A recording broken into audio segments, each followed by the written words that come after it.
যে আমাদের দুইটা জগৎ, রুহের জগতে আল্লাহ আমাদের পক্ষে ছিল, বিশ্বাস করেন আপনারা? বিশ্বাস করার কারণ হচ্ছে দুনিয়ার জগতে আল্লাহর পছন্দনীয় জীবন ব্যবস্থা ইসলামের মধ্যে আল্লাহ আমাদের কবুল করেছে। এটাই হলো রুহের জগতে আল্লাহ আমাদের পক্ষে ছিল, তার প্রমাণ।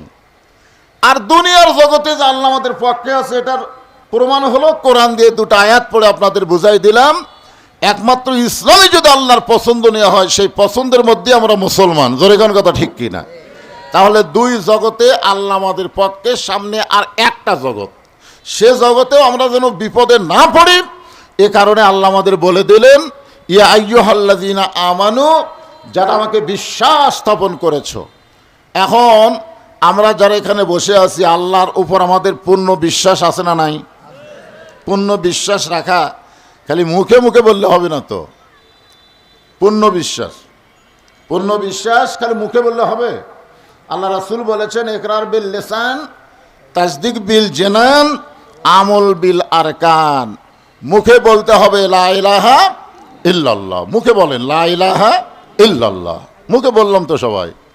এরপরে তাসদিক বিল জানান, এই বিশ্বাসটা কলিজার মধ্যে এমনভাবে রাখতে হবে, প্রয়োজন হলে জীবন যাবে কিন্তু ঈমান যাবে না। জোরে কোন ঠিক কিনা?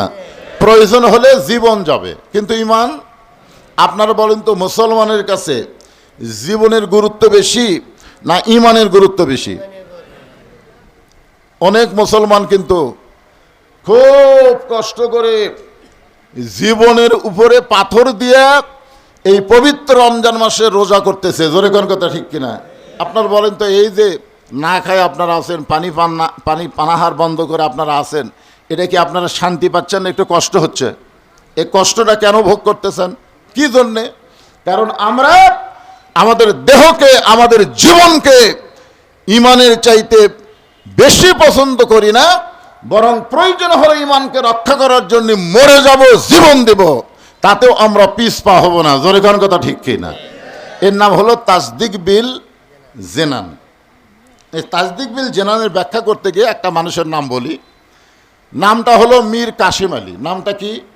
মীর কাসেম আলী। অনেকে একজন বলতেছে, স্যার রাত 12টায় আপনার ফাঁসি হবে, রাত 12টায় আপনার কি হবে?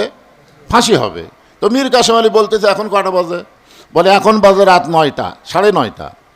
তখন বলতেছে, আলহামদুলিল্লাহ, এখনো 2.5 ঘন্টা আছে। আপনার চিন্তা করে দেখেন, ওই লোকটার কাছে জীবনের দাম না, ঈমানের দাম। যেরকম কিসের দাম? 2.5 ঘন্টা পরে যার ফাঁসি হবে, সে মুচকে হাসিতে বলতেছে আলহামদুলিল্লাহ।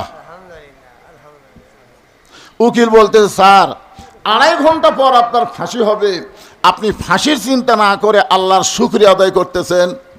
তো মীর কাসেম আলী বলতেছেন, উকিল সাহেব 2.5 ঘন্টার সময় এখনো যখন আছে, তাহলে খামাখা বসে থাকা লাভ কি? আমি 2 ঘন্টা ঘুম পাড়ি। কয় ঘন্টা? 2 ঘন্টা ঘুম পাড়ি। যদি সে এত না পাই, তাহলে তুমি একটু আমাকে ডাক দিও। উকিল চিন্তা করে, যে লোকটার 2.5 ঘন্টা পর ফাঁসি হবে, আর সেই ঘন্টা 2 ঘন্টা, সেই মানুষটা 2 ঘন্টা ঘুম পাড়বে, যদি সে এত না পাই ডাক দেওয়া লাগবে, এইটা একটা কেমন কথা? এটাই হচ্ছে তাসদিক বিল জানান। কলিজার মধ্যে যার পরিপূর্ণ ঈমান, তার দুনিয়াও যেমন আখিরাতও তেমন, সব কিছু আল্লাহ যেখানে রাজি সেখানেই সে খুশি। জোরে কোন সুবহানাল্লাহ। উকিল মনে করতেছে যে ফাঁসির চিন্তায় লোকটা হয়তো একটু মতিভ্রম হয়েছে, চলে গেছে উকিল। 2 ঘন্টা পর এসে দেখে আল্লাহর বান্দা নাক ডেকে ঘুম পাড়তিছে, এরকম নাক ডেকে ঘুম পাড়তিছে। উকিল কয়, মাত্র 8 ঘন্টা পর যার ফাঁসি হবে, সে নাক ডেকে ঘুম পাড়ে। পায়ের আঙ্গুলে চাপ দিছে। স্যার যখন চেতন পাইছে, বলে, স্যার ফাঁসির সময় কি হয়েছে? কয় না, এখনো 8 ঘন্টা দেরি আছে। বলে আলহামদুলিল্লাহ, 8 ঘন্টা এখনো ফাঁসির দেরি আছে। সে কোনো দুঃখ প্রকাশ না করে বললেন আলহামদুলিল্লাহ। ওযু করে 2 রাকাত নামাজ পড়ে কোরআনের সূরা মুলক মুজাম্মিল তেলাওয়াত করে, সুন্দর জেলখানার মধ্যে সবচাইতে সুন্দর যে কাপড়টা, ওই কাপড় নিজেই পরিধান করে মাথার চুল হাসরায় বলতেছে, উকিল এখন আমাকে কেমন লাগতেছে? উকিল কান্দের বলে, স্যার আপনার ফাঁসি হবে। মীর কাসেম আলী বলে, উকিল আমার ফাঁসি হবে, আপনি কেন কাঁদতেছেন? আপনি জানেন না 2 ঘন্টা ঘুমের মধ্যে আল্লাহ পাক তাসদিক বিল জিনানের কারণে আমারে জানায় দিছে ফাঁসির মাধ্যমে আল্লাহর 8টা জান্নাত আমাকে বরণ করার অপেক্ষায় আছে। ওয়ালা তাকুলু লিমান ইউকতালু ফি সাবিলিল্লাহি আমওয়াতুন বাল আহইয়াউ ওয়ালাকিন লা তাশউরুন। আপনারা বিশ্বাস করেন যারা মুসলমান হবে, প্রকৃত মুসলমান হবে, তাদের ঈমানটা যখন কলিজার মধ্যে জায়গা নেবে, ওই মানুষের কাছে জীবনের চাইতে ঈমানের গুরুত্ব অনেক বেশি হবে। এখন আমার সামনে আপনারা যারা রোজা অবস্থায় আছেন, একটু রোজার মুখে বলেন তো, আপনাদের কাছে জীবনের দাম বেশি না ঈমানের দাম বেশি? হ্যাঁ, একটু স্পষ্ট করে বলেন। কারণ বাংলাদেশের সামনে ঈমানের পরীক্ষা আসতেছে। ঈমানের পরীক্ষা, আপনারা কি এটা জানেন যে রমজান মাসের 17ই রমজান কিন্তু বদরের যুদ্ধ হয়েছে? জোরে কোন কথা ঠিক কি না? এই রমজান মাস অনেক কারণে রমজান গুরুত্বপূর্ণ মাস আমাদের কাছে। কোরআন নাজিল হয়েছে এই রমজান মাসে। রমজান মাসের একটা রাত্রে আল্লাহ কোরআন নাজিল করার কারণে রাতের দাম কত হয়েছে? আলফি শাহরিন, 1000 মাসের চাইতেও বেশি। চিন্তা করে দেখেন, আবার এই রমজান মাসের 17ই রমজান বদরের যুদ্ধ হয়েছে। বদরের যুদ্ধের দিনে আল্লাহ রাসূল কি বলেছে? রমজান মাস, এখন যুদ্ধ কেমন লাগে? সাহাবেরা কি বলেছেন? এই রোজা থেকে যুদ্ধ করা যাবে না। রাসূল বললেন প্রয়োজন হলে রোজা ভাঙ্গে তারপরে বাতিলের বিরুদ্ধে মুসলমানদেরকে অস্ত্র ধারণ করা লাগবে, বাতিলের বিরুদ্ধে মুসলমানকে দাঁড়াতে হবে। একথা আল্লাহ কোরআনেও বলেছেন, ইয়া আইয়ুহান নাবিয়্যু হারজিল মুমিনিনা আলাল কিতাল। জোরে কান সুবহানাল্লাহ। তাহলে একটু রমজান রোজা থাকা অবস্থায় আপনার একটু রমজান এই রোজা অবস্থায় একটু সুন্দর করে বলেন তো, আমাদের কাছে জীবনের দাম বেশি না ঈমানের দাম বেশি? মাশাআল্লাহ। আমি আপনি যতই চেষ্টা করেও জীবন বাঁচানো যাবে না। যত চেষ্টা করি, যত ডাক্তার ধরি আর যতই যা করি, জীবন বাঁচানো যাবে না। যাবে না। হয়তো 2-4 দিন বেশি বাঁচবেন আর কি।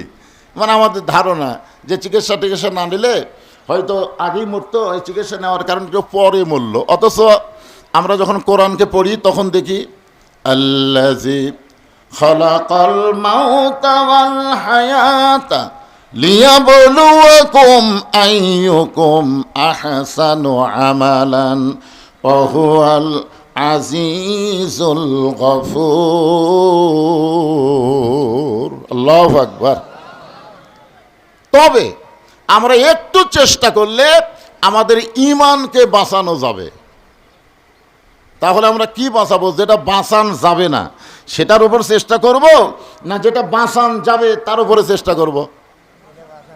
তাহলে কি বাঁচান যাবে, জীবন না ঈমান? জোরে বলেন, জীবন না ঈমান? তো তাহলে যেটা বাঁচান যাবে সেটার পিছনে আমরা সময় না দিয়ে যেটা বাঁচান যাবে না তার উপরে এত সময় দিলেন। আহারে, তাসদিক বিল জিনানের পরে বলা হচ্ছে আমল বিল আরকান। ঈমান অনুযায়ী আমল করা লাগবে। আমাদের ঈমান আছে বলেই আমরা রোজা আছি। জোরে কোন কথা ঠিক কি না? ঈমান না থাকলে আমরা থাকতাম না। আল্লাহ বললেন তোমাদের আগেও রোজা ফরজ ছিল, তোমাদের জন্য রোজা ফরজ করে দেওয়া হলো। রোজা রাখার কারণে যেই রেজাল্ট আসবে সেই রেজাল্টটা হলো লাআল্লাকুম তাত্তাকুন। আশা করা যায় তোমরা মুত্তাকি হবে। সুবহানাল্লাহ।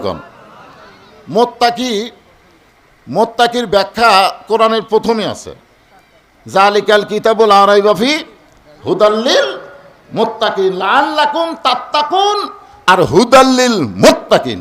খুব খেয়াল করবেন। আবার রমজান মাসেই আল্লাহ কোরআন নাজিল করছে। সুবহানাল্লাহ কন না কেন? আবার সেই কোরআনের প্রথমেই বলতেছে কোরআন থেকে হেদায়েত নিবার গেলে মুত্তাকি হওয়া লাগবে। আপনারা বলেন তো অঙ্গাঙ্গি জড়িত আছে না নাই? আপনারা খেয়াল করে দেখছেন কোরআনের প্রথমে আল্লাহ কেন বললেন যে হুদাল্লিল মুত্তাকিন? এখানে তো আল্লাহ বলতে পারতেন হুদাল্লিন নাস, কিন্তু হুদাল্লিল নাস না বলে হুদাল্লিল মুত্তাকিন বলার পিছনে কারণ আছে।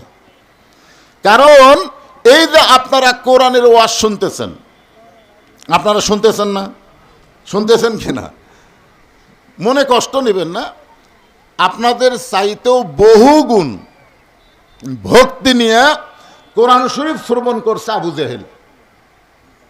আপনারা তো এদিক সেদিক তাকাতাকি করতেছেন, কিন্তু ও কোনো দিকে তাকাতাকি করেনি। আপনারা বসার চান্সে আছেন, আর আবু জেহেল বসারও জায়গা পায়নি। নবী যখন কোরআন তেলাওয়াত করছে রাতের বেলায়, দাঁড়িয়ে দাঁড়িয়ে সারা রাত নবীর কোরআন তেলাওয়াত শুনেছে।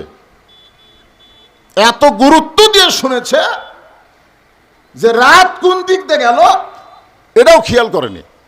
সকালবেলা মিটিংয়ের মধ্যে গিয়ে বলতেছে, এত সুন্দর কোরআনের বাণী, রাতটা কোন দিক দিয়ে গেল আমি বুঝবারই পারিনি।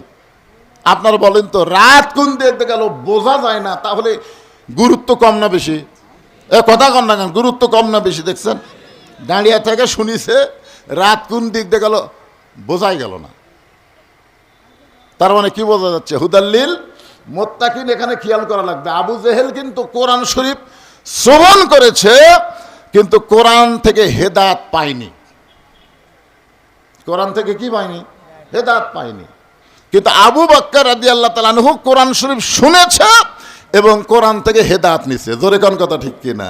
এখানে খেয়াল করা লাগবে মুত্তাকি কারা আর মুত্তাকি ছাড়া। মিটিংয়ের মধ্যে যখন আবু জেহেল, খুব খেয়াল করবেন, মিটিংয়ের মধ্যে যখন আবু জেহেল বলতেছেন এত সুন্দর কোরআনের বাণী, রাতটা কোন দিক দিয়ে গেল বুঝবারই পারিনি, তখন আবু সুফিয়ান বলেন, নেতা, যে কোরআন শুনতে রাত কোন দিক দিয়ে যায় বোঝা যায় না, সেই কোরআন গ্রহণ করলে অসুবিধা কি? মানে শুনতেই যদি এত ভালো লাগে, সেইটা ধরলে অসুবিধা কি? আপনারা বলেন, যারা আজকে ওয়াজ শুনতেছেন খালি শোনার জন্যে, খালি কোরআন শোনার জন্যে, ওয়াজ শোনার জন্যে, সামিয়ে না অতাআনা, শুনতে হবে এইটাকে গ্রহণ করার জন্যে, মেনে নেওয়ার জন্যে। তো এখন এইটাই প্রশ্ন করতেছে আবু সুফিয়ান, যে শুনতেই রাত কোন দিকটা যায় বোঝা যায় না, তাহলে সেটা ধরলে অসুবিধা কি? আজ বাংলাদেশে অনেকেই কোরআন শুনবার চায়, কোরআনের ওয়াজ করলে কোনো সমস্যা নাই, কিন্তু কোরআনের রাজনীতি, কোরআনের আইনটা যখন কথা বলতে চায়, তখন অনেকেরই কলিজার মধ্যে চুলকায়। জোরে কোন কথা ঠিক কিনা? কারণ কি? কারণ হলো, আল্লাহর কোরআনকে যারা গ্রহণ করবে, তারা একদল দলে বসে যারা আলোচনা শুনতেছেন, তাদেরকেও শ্রদ্ধা জ্ঞাপন করে এই মুহূর্তে জানতে চাচ্ছি, আপনারা সকলে কেমন আছেন? আলহামদুলিল্লাহ রব্বিল আলামিন।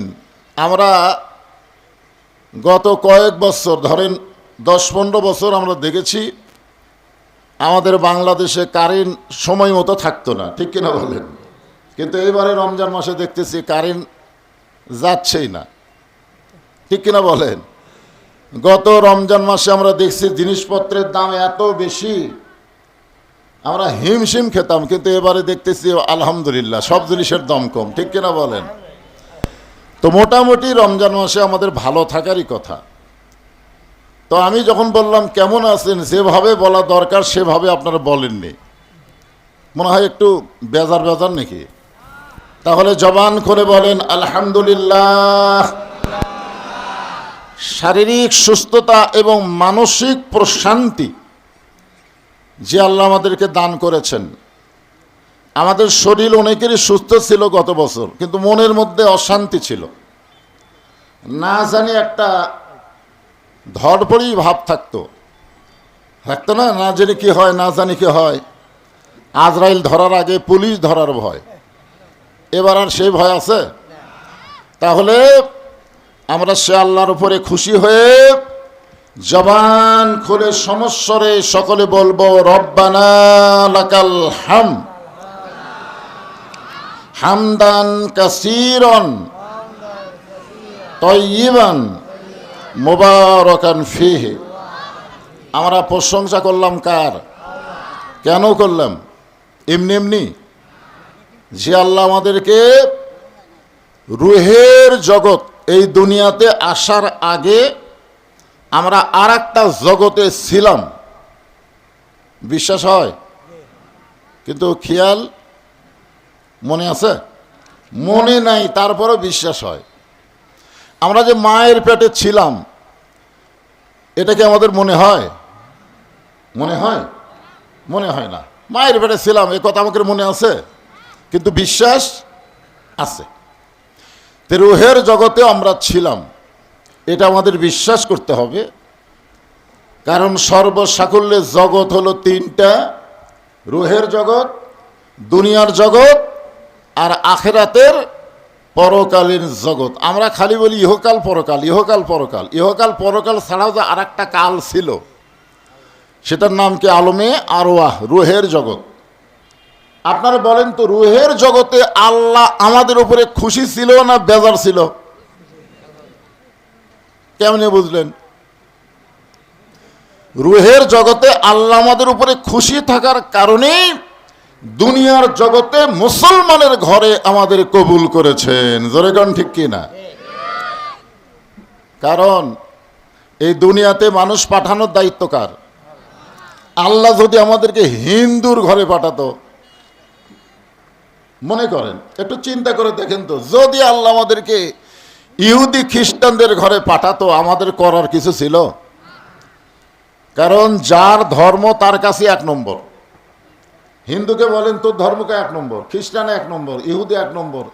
তা এখন সবাই তো ধর্মকে এক নম্বর বললে হবে না। যে ধর্মের মালিক, ধর্মের মালিককে আল্লাহ। সে আল্লাহ কি বলেছেন? সে আল্লাহ বলেছেন, ওমাই ইয়াবতাগি গায়রাল ইসলামা দীনান ফালা ইউকবালা মিনহু। ইসলাম ছাড়া অন্য কোনো জীবন ব্যবস্থা, অন্য কোনো ধর্ম কেউ যদি গ্রহণ করে, পছন্দ করে, আল্লাহ বলেছেন লা ইউকবালা মিনহু, সেইটা কখনোই কবুল করা হবে না। এই আয়াতের দ্বারা কি বুঝলাম? আল্লাহর কাছে মনোনীত একমাত্র পছন্দনীয় জীবন ব্যবস্থার নাম কি? সবাই জোরে বলেন, নাম কি? ইন্নাদ দীনা ইনদাল্লাহিল ইসলাম। আর আল্লাহ জন্মসূত্রে আমাদেরকে সেই মুসলমানের ঘরে কবুল করেছেন। খুশি না বেজার? আজকে পবিত্র রমজান মাসে রোজা সম্পর্কে আলোচনা হবে। বিষয়টা হবে তাকওয়া। বিষয়টা কি? তাকওয়া। তাকওয়া অর্জনের জন্য রোজাটা হলো আল্লাহর এক নম্বর ইবাদত বান্দার জন্যে। নামাজের মাধ্যমে, হজের মাধ্যমে, জাকাতের মাধ্যমে মানুষ আল্লাহর ইবাদত করতে পারে, কিন্তু পরিপূর্ণ তাকওয়া অর্জন হয় না। যার কারণে আল্লাহ বলেছেন, কুতিবা আলাইকুমুস সিয়াম কামা কুতিবা আলাল লাযিনা মিন ক্বাবলিকুম লাআল্লাকুম তাত্তাকুন। আর যে আয়াতে কারিমা ওয়াজের সাবজেক্ট, সেটা হলো ইয়া আইয়ুহাল্লাযিনা আমানুত্তাকুল্লাহা হাক্কা তুকাতিহি ওয়ালা তামুতুন্না ওয়ালা তামুতুন্না। বুঝবার পারছেন? তোমরা মৃত্যুবরণ করো না ইল্লা ওয়া আনতুম মুসলিমুন, যতক্ষণ তোমরা মুসলমান না হবে। এখন আপনারা বলেন তো, হিন্দুর ঘরে জন্ম নিয়ে মুসলমান হয়ে মরা সহজ না কঠিন? একটু হিসাব নিকাশ করেন। এটা রমজান মাস, আপনারা যেরকম রোজা আছেন, বক্তাও সেরকম রোজা আছে। টান টুন দিয়ে রাতের ওয়াজের মতন করা যাবে না, বুঝলেন? গল্পের মতো করা লাগবে। যা বুঝবেন একটু মনোযোগ দিয়ে হোহা করবেন। তো ব্যাপারটা হলো, আপনারা বলেন তো, ইহুদির ঘরে জন্ম নিয়ে মুসলমান হয়ে মরা সহজ না কঠিন? হিন্দুর ঘরে জন্ম নিয়ে মুসলমান হয়ে মরা সহজ না কঠিন? তার মানে অন্য ধর্মে জন্ম নিয়ে মুসলমান হয়ে মরা কঠিন। তার প্রমাণ হলো নবীর চাচা আবু তালেব। নবীর সবচাইতে দরদি মহব্বতের চাচার নাম কি? আবু তালেব। দেখবেন বাংলাদেশে আবু লাহাব নামে কোনো মুসলমানের নাম নেই। কোনো মুসলমানের নাম আবু লাহাব আছে? আছে? খুঁজে দেখবেন তো আবু লাহাব কোনো মুসলমান নাম আছে? আবু জেহেল কোনো মুসলমানের নাম আছে? কিন্তু আবু তালেব আছে না নাই? তাহলে আবু তালেবও কাফের, আবু লাহাবও কাফের, আবু জেহেলও কাফের। কিন্তু ওনাদের নাম কেউ মুসলমানের মধ্যে রাখে না। আবু তালেবের নাম রাখার কারণ কি? কারণ হলো, আল্লাহ রাসূল বলেছেন যে মায়ের পেটে থাকতে আমি এতিম হয়েছি। মায়ের পেটে যখন নবী 6 মাস, ওই সময় নবীর বাবা আব্দুল্লাহ দুনিয়া থেকে বিদায় নিছেন। এ কারণেই রাসূল বলেছেন, মায়ের পেটে থাকতে আমি এতিম হয়েছি, কিন্তু দুনিয়াতে আসার পরে আমি এতিম ছিলাম না। সাহাবেরা বললেন, হুজুর মায়ের পেটে থাকতে আপনি এতিম হয়েছেন, আর দুনিয়াতে আসার পরে আপনি এতিম ছিলেন না, এটা কেমন কথা? আল্লাহ বলেছেন, আলাম ইয়াজিদিকা ইয়াতিমান ফাআওয়া, আপনাকে এতিম হিসাবে পাওয়া গেছে। জোরে কোন ঠিক কিনা? রাসূল বললেন যে ভাগ্যগুণে এমন একটা চাচা আমি পাইছিলাম, যেই চাচা আমাকে এত দরদ দিয়ে লালন পালন করেছে, আমার যে বাবা নাই এটা আমার মনেই হয়নি। সুবহানাল্লাহ বলেন। তাহলে আবু তালেব নবীকে কত দরদ দিয়ে লালন পালন করেছে, চিন্তা করে দেখেন। ওই মানুষটাও কিন্তু জাহান্নামে যাবে। নবীকে এত দয়া করে লালন পালন করে ওই মানুষটাও জাহান্নামে যাওয়ার কারণ হলো ওই মানুষটা মৃত্যুর সময় মুসলমান হয়ে মরতে পারেনি। রাসূল তাকে অসংখ্যবার কলেমার দাওয়াত দিয়েছেন, চাচা একটাবার খালি বলেন লা ইলাহা ইল্লাল্লাহ, আমি আপনাকে হাত ধরে জান্নাতে পৌঁছায় দেব। চাচা বারবার বলেছে, মরি যখন যাব বাপ দাদার ধর্ম ছাড়ব না।